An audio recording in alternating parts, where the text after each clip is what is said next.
Fala galera, tudo bem? Meu nome é Victor Tupã e eu tô aqui para te explicar tudo o que você precisa saber de essencial para a sua prova. Nós vamos começar hoje o volume 8 e a gente vai falar sobre prismas. Então vem comigo, olha só. A gente tem dois tipos de prisma.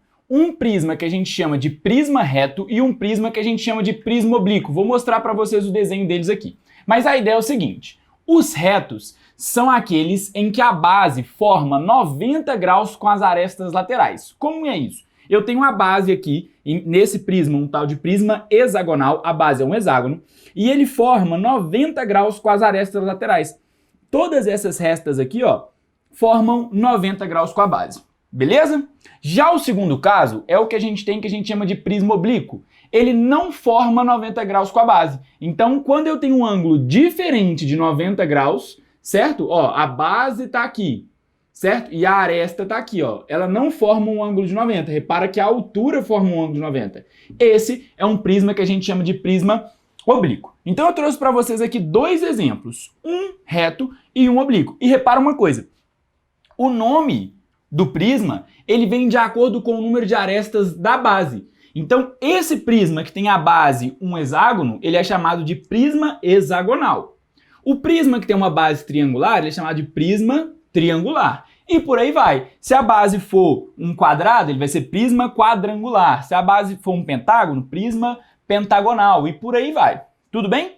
Duas outras coisas muito importantes que sempre aparecem nas provas é a ideia de volume e área.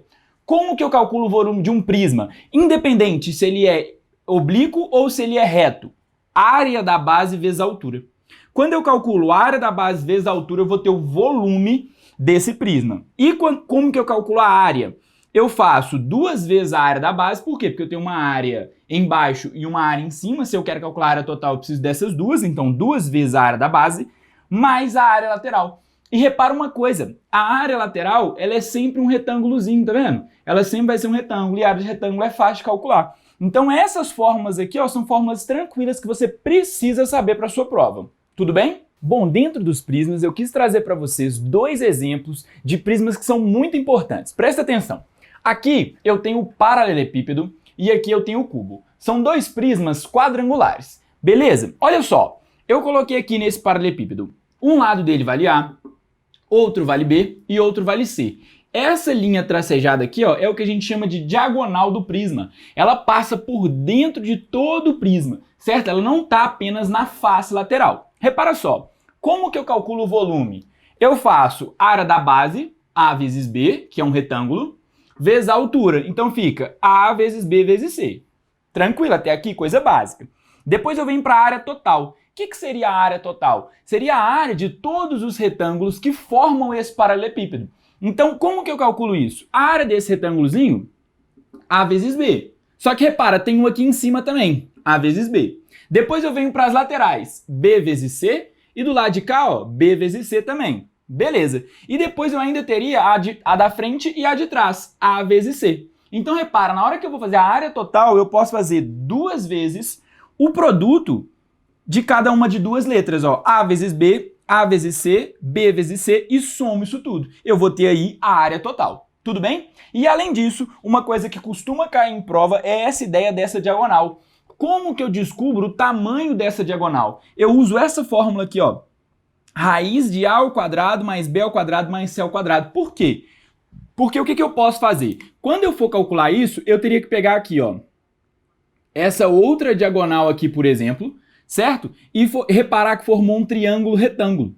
E aí, nesse triângulo retângulo, eu calcularia aí o teorema de Pitágoras e conseguiria encontrar o valor dessa diagonal, certo? Precisaria encontrar a diagonal de baixo, a lateral que eu já tenho, fazendo o teorema de Pitágoras eu chegaria. Mas aqui eu já te dou a fórmula de maneira direta para você lembrar e, se cair em uma prova, você saber como resolver.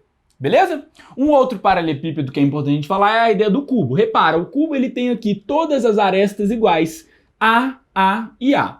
Tranquilo? No cubo, eu já coloco aqui para vocês as duas diagonais diferentes. A diagonal do cubo, que é essa laranja, que ela vai de uma extremidade do cubo até a outra extremidade do cubo. E a diagonal menor aqui, ó, que seria a diagonal de uma face só. Ela só cruza aqui uma face. Repara bem, o volume do cubo é só eu multiplicar essas três dimensões, fica A elevado a 3. Básico. A área é só eu fazer 6 vezes a ao quadrado. Por quê? Porque a área de uma face multiplicada por 6. Todas as faces são iguais, já que são um cubo, então tá tudo certo. Diagonal da face. O que eu faço? Essa diagonalzinha aqui, ó, ela é fácil de calcular também por teorema de Pitágoras. Se você reparar, aqui é um triângulo retângulo, e aí para eu calcular esse D eu uso o teorema de Pitágoras. Quando você faz a continha, vai dar que diagonal é igual ao lado raiz de 2, a raiz de 2. E essa diagonal laranja, você vai encontrar também por teorema de Pitágoras. Se você pegar aqui mais um ângulo reto, você vai ver aí que a diagonal é a raiz de 3. Beleza até aqui? Então, para deixar ainda mais claro para vocês, eu vou fazer um exemplo de questões que já caíram na prova do Enem. Olha só, uma fábrica que trabalha com matéria-prima de fibra de vidro possui diversos modelos e tamanhos de caixa de água. Um desses modelos é um prisma reto com base quadrada. Com o objetivo de modificar a capacidade de armazenamento de água, está sendo construído um novo modelo com as medidas das arestas da base duplicadas, sem alteração da altura, mantendo a mesma forma.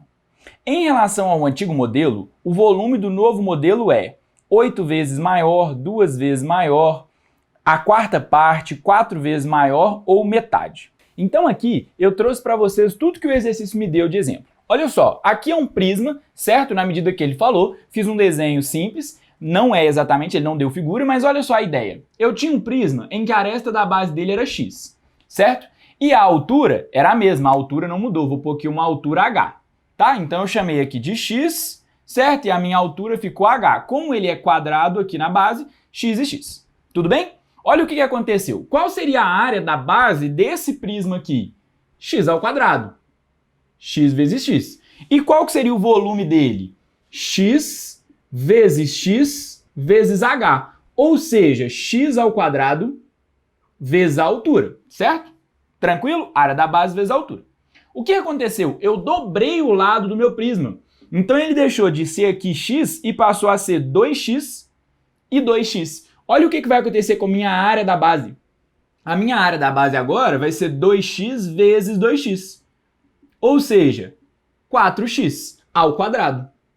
E aí o que vai acontecer com o meu volume? Meu volume vai ficar aqui, ó, 4x ao quadrado h. E aí a pergunta que ele fez foi a seguinte: qual é a diferença aqui entre este volume e este volume? Um é o dobro do outro, um é 4 vezes o outro. E aí você vai ver que a nossa resposta certa é a letra B, porque ele é 4 vezes maior. Então eu dobro a altura, ó, eu dobro a base, eu quadriplico o meu volume. Beleza? Bom, pessoal, terminamos aqui a nossa primeira aula do volume 8 e vale lembrar para vocês o seguinte: no meu site você encontra lista de exercícios com resolução de todos os volumes que você consegue ver aqui no canal. Então entra lá, acessa, baixa essas listas, é de graça. Isso vai te ajudar muito a complementar o seu estudo. E fique ligado que na nossa próxima aula eu já entro com vocês numa outra parte da geometria que eu vou falar sobre cilindros. Então não esquece, curte, comenta, compartilha com os amigos, se inscreve no canal e vamos juntos, porque ano que vem você está na faculdade. Valeu!